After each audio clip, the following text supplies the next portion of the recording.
Hey guys, what is up and welcome back to my channel. So for today's video, I wanted to do a little bit more of like a heart-to-heart, a real talk, a little bit more of a sensitive subject. Every topic that we usually cover is very lighthearted and very like happy, but I do think that it's important to talk about things that like I'm overcoming or even things that I'm going through that I haven't overcome yet. And I think that it's super fitting going into the new year to talk about just the lessons learned throughout 2017. And one of the biggest things that I went through in 2017 that I really kept like buried and I didn't talk about it, and that almost made it worse. And I wanted to talk about all of the things that I did to improve it and to make it better. And I think that it's something that a lot of people struggle with, and that's anxiety. And I hated labeling it that. Like, starting at the beginning of, it was actually this time last year, like right around December, that I first had like those first ever anxious feelings. And I was like, I'm not an anxious person. I don't have anxiety. I'm not calling it that. And it just kept getting worse and worse and worse. And I would say the worst that it ever hit all year was probably in September. Whenever, I think it was like an accumulation of poor diet choices and poor sleeping habits and letting stress pile up, as well as just putting myself in situations that were just too much for me to handle. And then tack that on top of, you know, a really stressful situation like dealing with a hurricane in Florida and trying to fly out and having a bunch of people, you know, I know that people really come from a good place, and if you're an anxious person, you might agree with this, but when you're anxious and you're already having anxious feelings and anxiety about certain things, having people reach out to check if you're okay, and you and I both know it's not always, are you okay? It's really just either to get the dirt or like to, you know, I feel like people are so bored in today's society that's like all the gossip, and it's like, are you okay? Are you, and I feel like that made it so much worse. So that was really the point in the year whenever I just thought, I need to do something because this is not normal. Like, I don't want to be a person that feels like this all the time and feels just like heart palpitations in the middle of nowhere, or like wanting to cry or wanting to like go to sleep, or just feeling sad randomly, and it being completely unexplainable, and not being because of PMS, which is what I was like, oh, I'm probably just getting my period or whatever. And I don't know if you're someone that goes through this and even how severe it is for other people. And I just want to say that I don't think that mine got to the point where it was unlivable. Like, I was able to push through. And I think that a lot of people do that. They live through it without saying anything, which just ends up, I feel, making it worse because we just bury it. And that's what I was doing. I was burying it under, you know, putting a smile on and slapping a happy face on social media. And I think that a lot of people go through that. So if you are, like, by all means, I would love to hear your story. And the other thing that I want to say is, like, under no circumstance am I trying to make my case seem like the worst thing ever. Like, I know that some people literally deal with like debilitating anxiety. Like, I totally get it. But my purpose of this video, I did want to share like things that I did that really helped me. So yes, this video is not like upbeat and bubbly. It does have a happy ending because I do feel not 100% better, but like 90, like way better. I was at a point where, and I'll just be super honest, I didn't intend on sharing this, but I share so much on this channel that I don't even intend on saying, and then it just comes out. I'm like, well, they know. But I would rather that you guys know like the true authentic me than something that's not even there. So Andre and I, as you guys know, Andre's my husband, we traveled all year, and that was one of our biggest goals, was to travel. Like, we love to travel. We love to go everywhere from like Disney World to Europe, like very close to here and very, very far away. And we did all of that this year, like, and then some. We had some of the best trips of our entire life. We got to go to the Amalfi Coast. We went to Positano and Capri, and we went to Italy, and like, we did a lot this year. We went to Punta Cana, we went to the Bahamas, we went to Florida, like 4 or 5 times over. We had an amazing year. But what happened is, come October, the last time that we flew this year was for my birthday in September, and that was when we dealt with the hurricane. Like I said, that was my worst anxiety ever.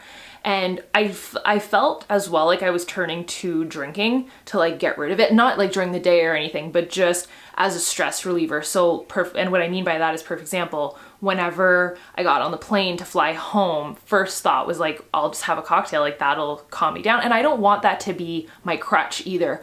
So if that's at all relatable to you, I do have tools that you can use that aren't alcohol or drugs or whatever. I know that some people kind of relate to other things to get rid of the stress and the anxiety. And I can understand that because you don't know what else to do. So coming home from Florida, from Disney World, that was the last time that we flew for the year. And Andre and I actually had like an all expenses paid trip for what I do as a coach to Vegas to go and to enjoy ourselves. And like we would be recognized as like the top of the company and like there was no reason to not go, right? And we didn't go. And that gave me more anxiety by not going, because then I felt like I was letting people down and I felt like people would be mad at me. And it was just like this whole, I knew that there would be more anxiety with going than there was with not, but there was still anxiety that was caused by not going. But that's just how bad, I wanted to just paint a picture of how bad it did get. And so all of this to say that it is under control now. And I did want to just share a couple things that I did that I know nipped this in the butt and literally took me from like ground zero to the point where like my heart would start racing, and I had a couple of panic attacks that I never had that my whole life, and I would just start crying or like have these moments of like literally freak out, like just for no reason, like something as small as not being able to find something and just completely like feeling like I can't breathe. So I've gone from that level, like ground zero, to I would say almost 90 to 95% healed, if you want to call it that, and better. So I'll just mash out a couple of tips for you guys. I would love to write a full blog post about this, and I can definitely do another video going in deeper, but I did more just want to have a real conversation with you and let you know like you're not the only one if you're going through this. So the first thing that I did is I knew, like I said, that the alcohol and the food consumption and all of that was not helping. So I actually went onto Pinterest and I was searching foods that cause anxiety or that help with anxiety, vice versa. And it just became super apparent that your bad diet can really be the cause of the anxiety. And like I said, my worst anxiety of the year was in Disney World, and everybody knows you don't exactly eat that well in Disney World. So I knew that that had something to do with it. So what I did is on November 1st, I started this virtual challenge group, I called it, with these girls. You guys might have seen the video where I came on, I just said like, listen, I need to be held accountable and I want to help 20 to 25 other women. And so these fit BFFs, I call them, like we're like buddies now. They rocked my world. So that was one thing that I did is I got my nutrition in check. I worked out every single day. So I'm going through this program called the 80-Day Obsession. You guys might see like the booty growth transformation pictures on my Instagram and whatnot. Those were two things that I can just tell you, like that, if you do that alone, like get your nutrition in check. Don't stress yourself out more with the nutrition. Like it doesn't have to be perfect, but just get it in check and move every single day. Like that alone, like being able to work out and move, oh my gosh, that helped so much. And the other thing I did was on certain days, I obviously didn't do this every day because I'm not a machine, but I would use my Peloton bike, and I shared my bike in my home gym tour and all that. It's a Peloton bike anyways. And I'll do like a small warm up on there. And sometimes just like that heart racing cardio and just blasting my music also helped. Tangibly though, like some tips of things that you can take. And I know that I've mentioned this a couple of times of how I was at a zero, but I just keep thinking of all the times that like made me feel like, okay, I've like hit bottom on this anxiety thing. I, for a really long time, like I would say longer than a month, considered going to my doctors to get prescribed something for not only flying, but just to take every single day. And I just kept thinking like, I don't want to get hooked on anything. And I don't believe in that. I don't believe in taking any type of medication or drugs or anything to like suppress. You're feeling that for a reason. And so there are things that I did take that weren't like drugs. And I want to share that with you guys. So one thing I did take was this oil called copaiba oil. I hope that that's how you pronounce it. I'm not a representative or anything of it. That's what I took. It's similar to CBD oil. I've never taken CBD oil. I don't know if it works. I've just heard great things, but I just take 3 drops under my tongue every single day. Gosh, like it works. The other thing that I take is the stuff that you can get on Amazon. I will link it down below. It's basically just magnesium, but it tastes like lemon raspberry, and they call it like a natural Xanax, and it works. Like if you just need to like chill the F out. And I didn't want to give you guys like, you can meditate. I didn't want to give you guys tips like just like go work out and eat clean. Like that works. But if you need something that you're like, I want to take something, like help me like now, like help me cut this. If I'm feeling feelings of anxiousness come on, I will literally go take the copaiba oil. So what I can do, I'll tell you guys where I get mine. I have like a friend, a really great friend of mine that I actually met at a Tony Robbins event.